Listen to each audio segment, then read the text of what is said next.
আন্তর্জাতিক গণমাধ্যমে টিউলিপের দুর্নীতির অভিযোগের খবর।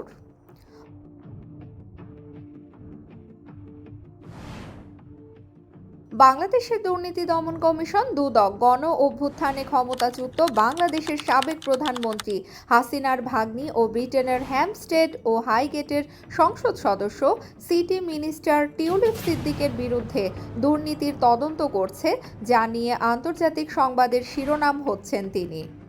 শেখ হাসিনা, শেখ রেহানা, সজীব ওয়াজেদ জয় ও টিউলিপ সিদ্দিক সহ পুরো পরিবারের বিরুদ্ধে বিভিন্ন প্রকল্প থেকে মোট ৮০,০০০ কোটি টাকা দুর্নীতির অভিযোগ অনুসন্ধান শুরু করছে দুদক। বিপুল এই টাকার মধ্যে রূপপুর পারমাণবিক বিদ্যুৎ কেন্দ্রে রয়েছে ৫৯,০০০ কোটি টাকা।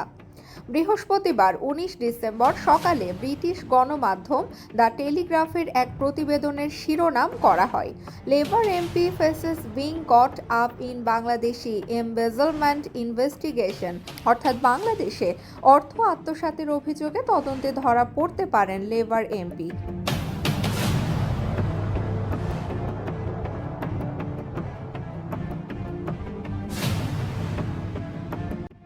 বিবিসির প্রতিবেদনে শিরোনাম করা হয়েছে, minister named in Bangladesh corporation probe, অর্থাৎ বাংলাদেশ দুর্নীতি তদন্তে মন্ত্রীর নাম এসেছে।